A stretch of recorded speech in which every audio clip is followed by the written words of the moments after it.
partner before any bank would approve a loan. The only difference in his presentation to the banks before and after the loan approval was the presence of his white equity partner. The critical variable was not the financial strength of his presentation, because he had a wealthy black football player that was willing to act as a credit backer, but still the bank rejected his loan application. Only when the white credit backer was presented did the banks approve, so the issue had to be the credit backer's race.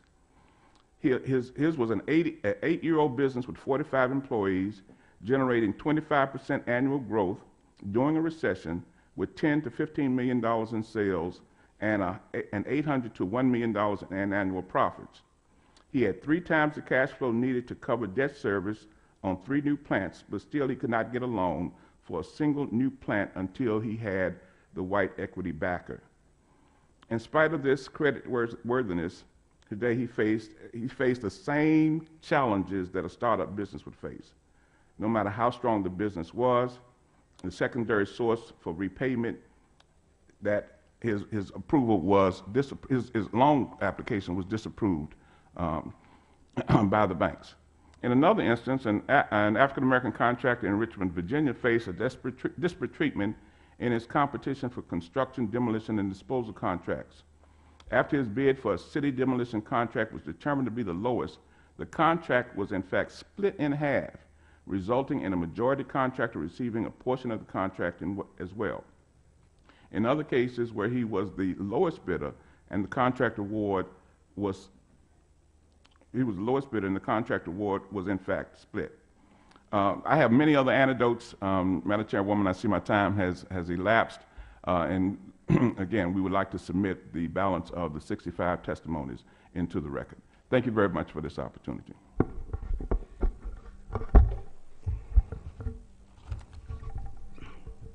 Madam Chairman, members of the committee, we definitely appreciate the opportunity for us to share information and basically seek your support. From the previous distinguished panel, I think it would be helpful because if you listen, as I listen as a businessman and as an advocate for the community, that panel basically more or less gave me the impression that everything is just great and fine. However, there was no mention of the many, many small minority businesses and small businesses that disappeared from the federal sector over the last 20 years. There's no mention of how many of those businesses, the only way to get out is to be acquired. And in that process, for example, I would like for the panel to ask the previous members how many of the awards they claim has gone to small business, as there's been a GAO study and an SBA study that shows that agencies are reporting awards that got gone to large companies as small business awards. Also, when companies, small businesses get acquired, for example, there's a recent acquisition of a company that had almost $200 million worth of business that used to be a small business. A good portion of that portfolio were small business awards, and yet the big company now has the contracts, but yet are being accounted as small business. Also, as it relates to the Department of Defense, it'd be important to ask them, why is it that on the NetSense Air Force contract, where originally we had a small business set-aside program, the Air Force eliminated the small business set-aside program? And what is it that the many DOD, particularly the Army, allows for direct competition? They call it small business set-asides, but yet the small business community and the minority business community has to compete against the large companies. Basically, also, SBA representative talked about coming up with a new study on size standards. And Madam Chairman, both Congress and the SBA has been studying size standards now for 30 years, and still we're in the same place that we were 30 years ago. My written testimony that's been submitted to the committee has been reviewed by the Minority Roundtable organization, by Tony's organization, by the LAMA organization, the Latin American Management Association, and also, of course, by the organization that we represent here today is MTA. The minority and small business community has made a significant contributions to our nation, both in the federal agencies, to its employees, and to the community. However, there is indeed, and I like to focus my limited time to a specific issue that is important that all of us focus on, and that is the inability for small business and minority business to really compete due to the faulty policy on size standards. Basically, Madam Chairman, it comes to a very simple question. If you take, for example, a training company, the size standards at a training company is $7 million. For a facility management company is $25 million. Now, how can when a training company graduates from the $7 million size standard, how can a $7 million company compete against a $29 billion company? If you take the 5 top integrators, their average sales are $29 billion.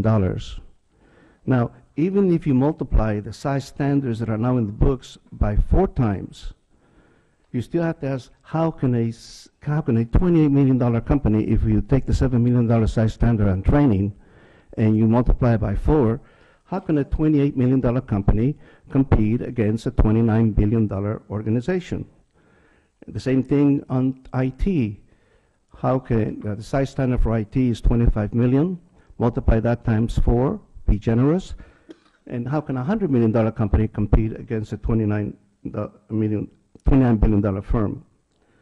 Now, basically, the large organizations, Northrop Grumman is $33 billion, and really when it comes down to, Madam Chairman, over the years we keep talking about mid-sized firms. And the reality is, Madam Chairman, is the mid-sized firms are really not the classical small businesses that have grown over the size standard, okay? But it has been organizations like Booz Allen, Khaki, 3.1 billion, Wiley, 1 billion, Unisys, 4 billion.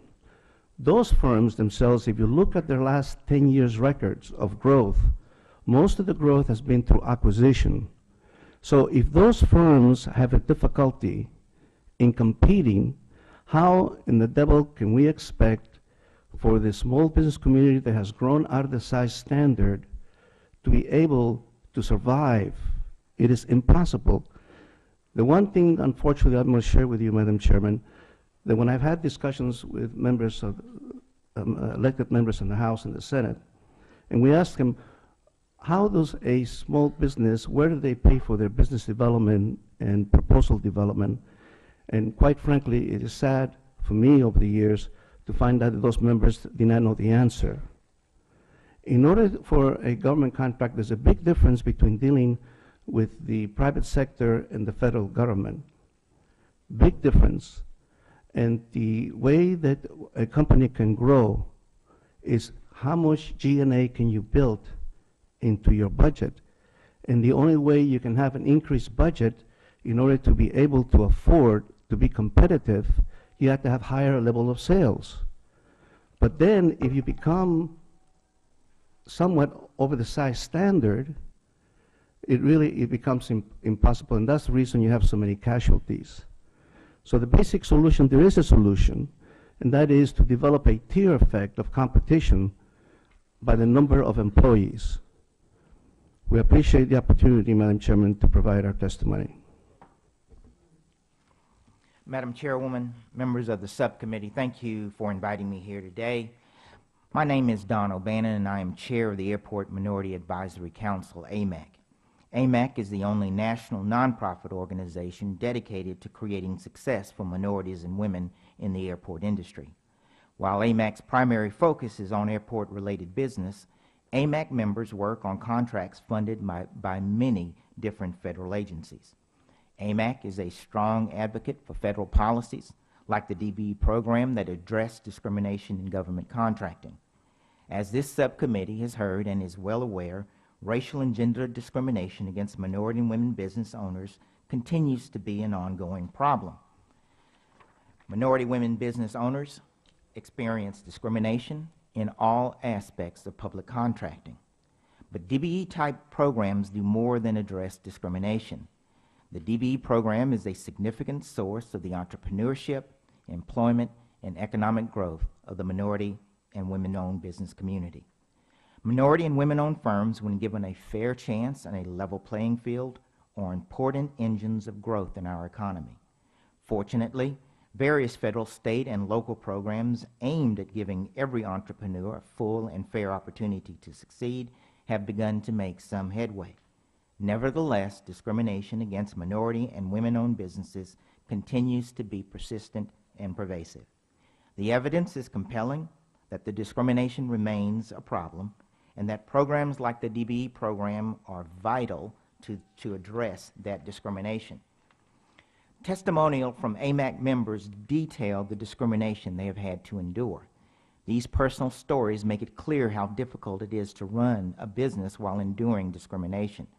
To make matters worse, business owners are often fearful about reporting the discrimination. For this reason, we will report AMAC's members' experience without using their names. A female construction contractor reported aggressive sex discrimination. She has also repeatedly experienced harmful gender discrimination in supply pricing, bid shopping, and access to capital. One minority business expert has observed discrimination including intimidation and retaliation against minority contractors, disproportionate punishment of minority contractors for minor infractions, and racially discriminatory remarks. A female Hispanic business owner developed a new airport concessions business. Her majority-owned leasing company launched a whisper campaign intended to undermine her success and the retail lease by falsely claiming that she was not dedicated to her business and instead was focusing on being a mommy. An African-American business owner endured many instances of racial discrimination, including being charged 50% more for certain supplies and being subject to racial slurs. The story of an African-American airport executive illustrates just how resistant majority primes can be to change. This executive was working to help identify business owners for concessions opportunities at Memphis Airport. But the prime was simply not committed to participation. The prime claimed that he could not find any qualified owners to open a barbecue restaurant at the airport in Memphis, Tennessee. As our member said, "I kid you not, this man looked at me in the face and told me he could not find a minority business that cooked barbecue in Memphis." With our testimony today, AMAC is submitting 24 disparity studies. We ask that these studies be included in the record. Madam Chair, may we offer these studies into the record? Yes, without Through- objection. Through both quantitative and qualitative evidence, statistically, they demonstrate the existence of serious discrimination against women and minorities in many different industries across the nation. Each of the disparity studies provides significant quantitative evidence of discrimination against minority and women-owned businesses in both the public and private sector. In addition, the studies include numerous individual reports of discriminatory behavior similar to the examples I have given you from AMAC's membership. The accounts make it clear that minority and women entrepreneurs are subject to a broad range of discriminatory actions, including discrimination in lending and supply purchasing. They also reveal the use of racial slurs and other tactics aimed at intimidating minority and women-owned business owners. Overall, these studies provide strong evidence of serious discrimination against minorities and women. They also demonstrate that there is a compelling and continuing need for the DBE program and similar programs across the federal contracting front dealing with public funds.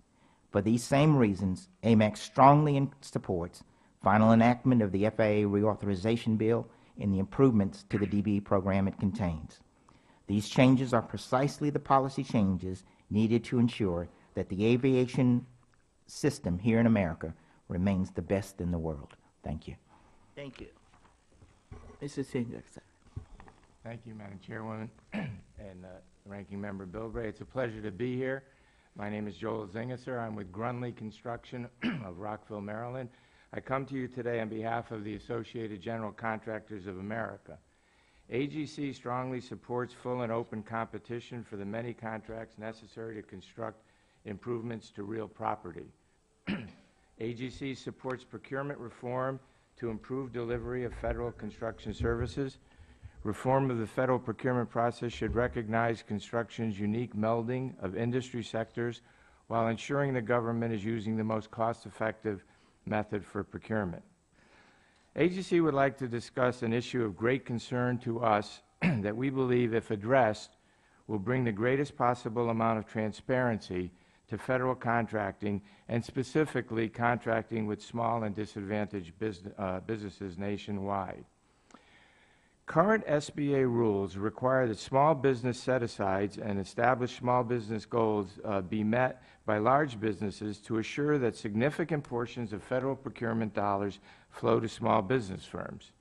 But the rules for keeping track and measuring the flow of dollars to small businesses do not take into account the actual amounts that flow down to small businesses below the first-tier level of subcontracting.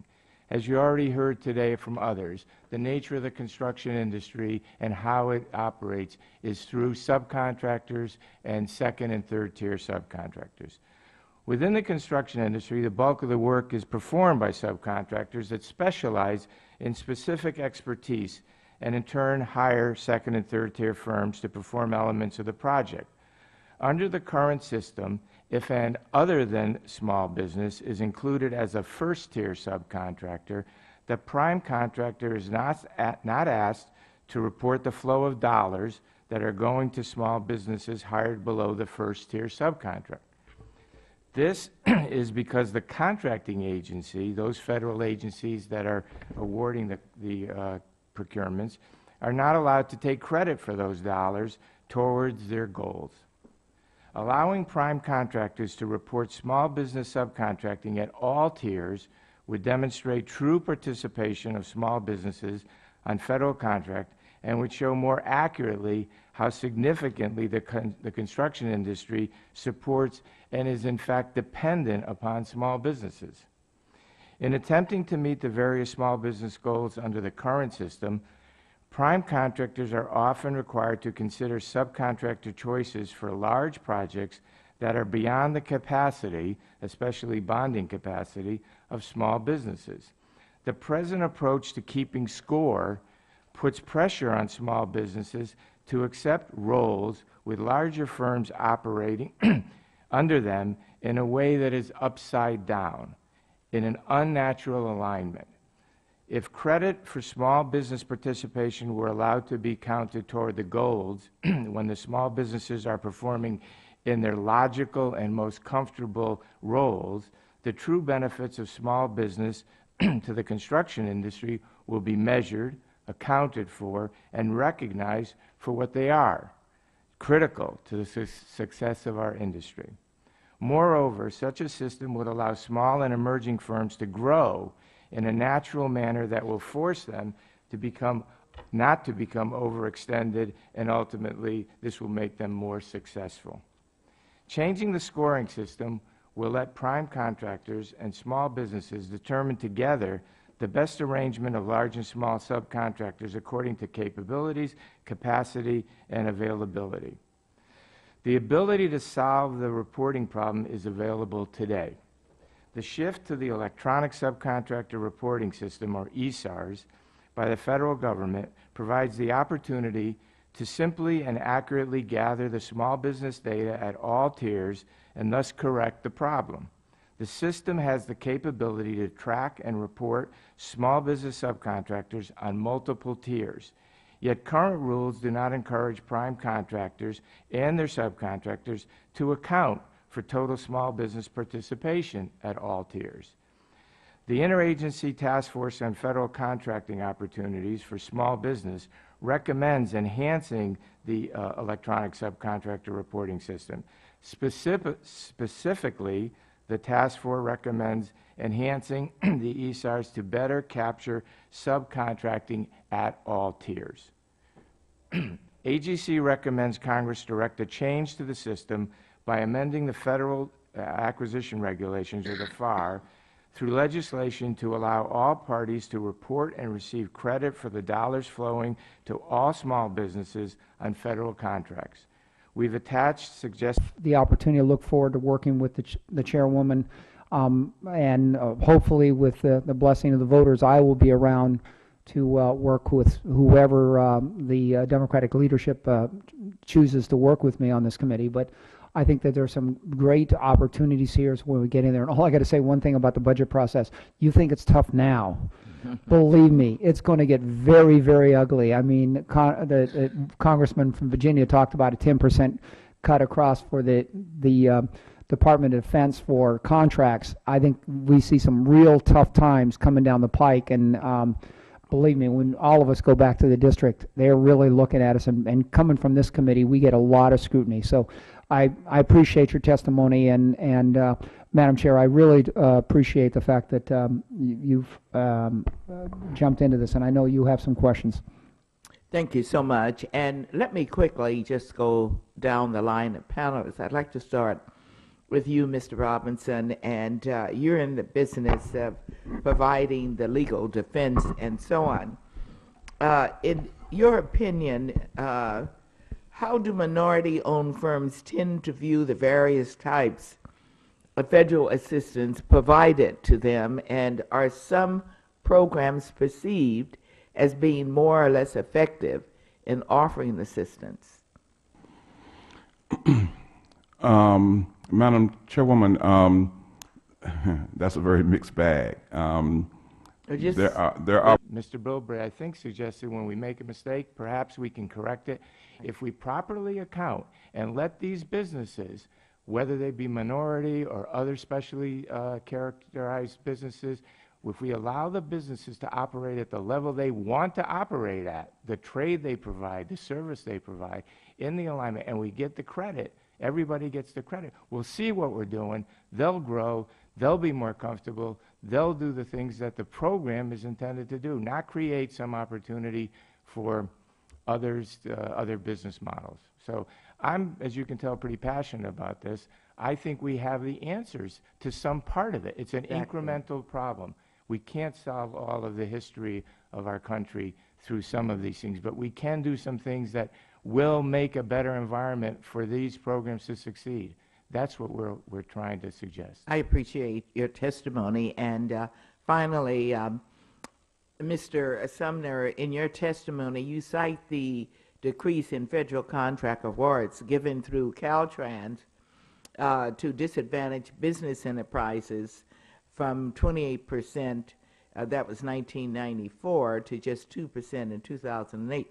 How much of an impact has the federal government had in increasing contracting opportunities for minority-owned businesses? Specifically from the federal government, the DBE program that was required, because it's a U.S. DOT requirement if you receive federal awards, I think was beneficial in the state of California because it continued some form of the DBE program. Although we weren't able to collect evidence on that ourselves, the Caltrans availability and disparity study showed the level of disparity to be 2 to 3 times higher for state awards, which is where the program wasn't operating. And on top of that, some of the things that were part of the federal program would be things like mentorship opportunities, technical assistance opportunities.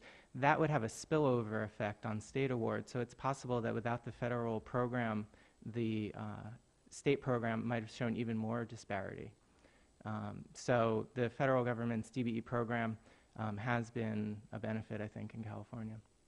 And given the influx of the American Recovery and Reinvestment Act funds to California, are you aware of an increase in opportunities for minority-owned businesses? Obviously, there's the potential of opportunities there since it was a large